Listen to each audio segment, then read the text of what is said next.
So today we have austerity and the need for growth. Which is the most correct approach? The one adopted by Germany and Northern European countries, or the one adopted by France and by some economists such as the Nobel laureate Paul Krugman?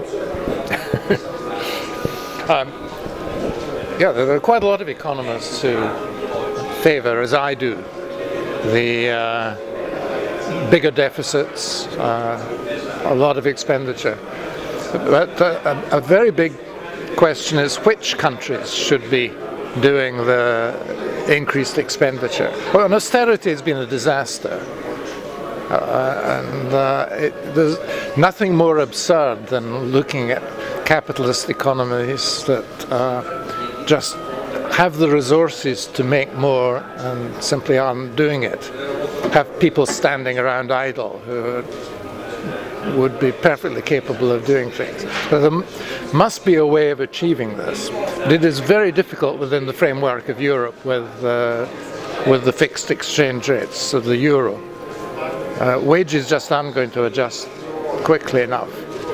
And the one thing that we're quite sure could be done would be for Germany not to be pursuing austerity policies.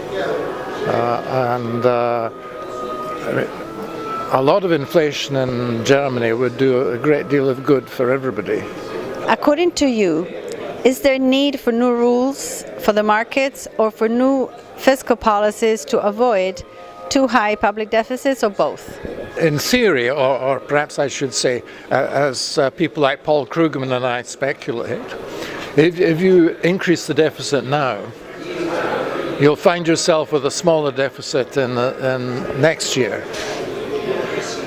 So it's not entirely clear what you're doing by holding the deficit down, because in Europe, holding these deficits down, ensuring that you'll still have to run a deficit next year and the year after, and so on.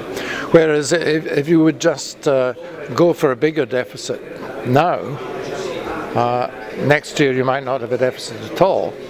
And you might end up with lower debt than otherwise. And I think that's essentially the philosophy of why you shouldn't look at too short-term a view on the deficit.